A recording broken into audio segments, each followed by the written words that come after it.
Hi everyone, GM Kraai here, and I just wanted to stop in and give a couple reflections on what is the most difficult book I think I've ever dealt with, and that is Victor Korchnoi's Practical Rook Endings.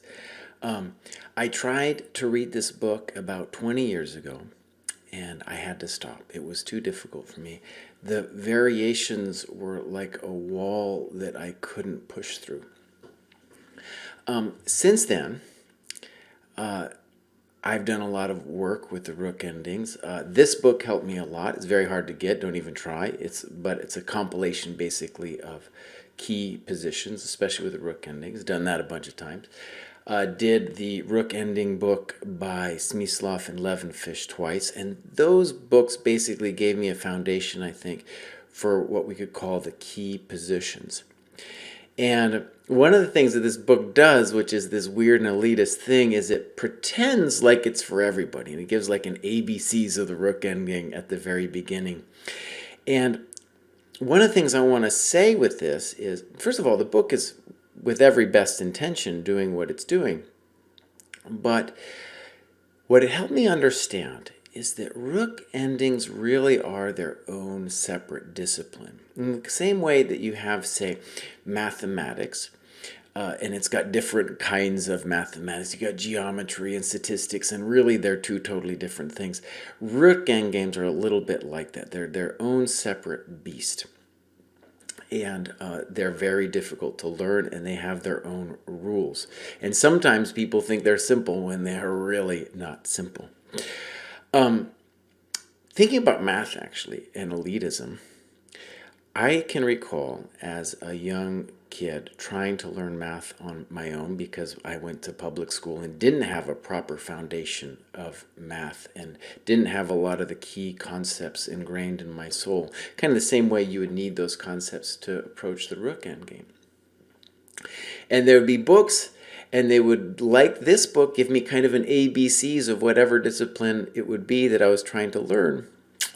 And then I would just feel like, what? I don't get it. And then I feel like I'm the jerk because I don't understand what's going on.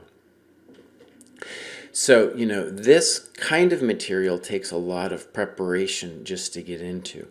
But I do want to really stress it is very much worth it. And this book really turned me on to how deep the rook endings are and how deep the skill set could be for somebody like Korchnoi to have played at the highest level, and really gives an insight both as a player and a fan of what it would mean to play rook endings at the highest level.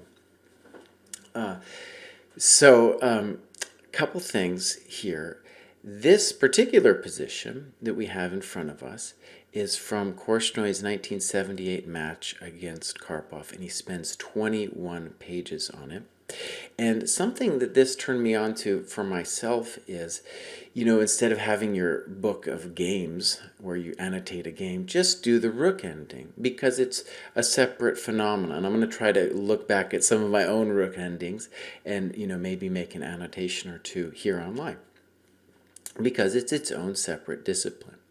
And it also is necessary to approach it in a way where you really try to bring some depth and analysis to it. And of course, nowadays, the endgames are all played pretty quickly.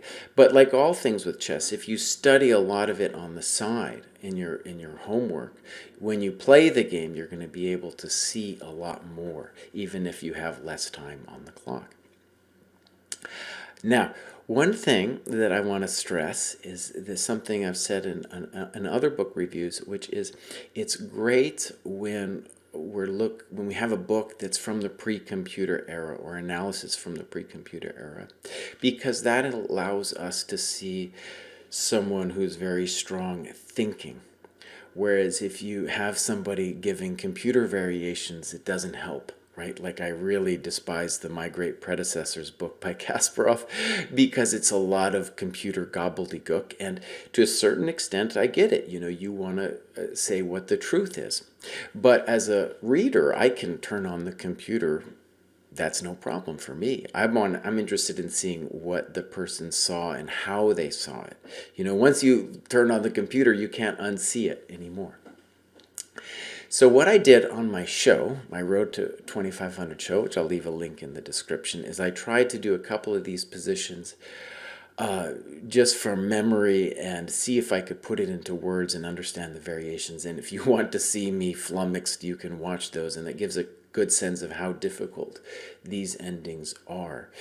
And the other thing is it showed like, oh, right, there's flaws in the analysis. And I thought I would end this review just by showing one. Not to point it all out, that Korchnoi's analysis was bad. In fact, it was amazing. As a reader, I didn't see any kind of flaw, and usually I do in these pre-computer books. But it also is the kind of analysis where it just showed how deep and weird the Rook endgame could be. So let's take a look. Like I said, there's more than one analysis like that, like the one I'm going to show you. But we're now going to consider Rook A8, which is one of the key moves that Black can play here. And I spent hours looking at this thing, and I was convinced that it looked winning for White. And now, Korchnoi gives Rook E8. Rook D8 is going to be similar to what we're going to look at, because the answer, or the way for White, is to play A6. And he is very close. You got a weak pawn on F6. You can say you've got the better king on B5. But what the computer shows is pawn takes Rook B8. And when I first looked at this, I was like, what are you talking about? Rook B6. And then the computer said Rook B7. And that just struck me as totally weird. And it was only later, too, I was thinking about it. I was waking up and I was like, Rook B7, I just play King A6. What's the deal? And then the computer's like, no, we'll just play Rook B8. And this is a draw. So it's this bizarre thing. And then I was like, no, come on, King A7. But then no, Rook D8. So totally weird stuff. But there's a lot of variations that are, in fact, more complicated than that Korchnoi finds in this book. And they really show the depth of what Rook endings are. And it is, in a lot of ways, well, for sure, it's the most important endgame to learn, because it's the most common, and it's the one that's the least understood. So a funny thing that's been said about this book is that you'll get 100 rating points by reading the book, and it's especially funny because there's only 100 pages to the book. It's very short, but really takes a long time to dig into. And personally, one thing I'm going to aspire to do is to read it again at some point, especially with endings.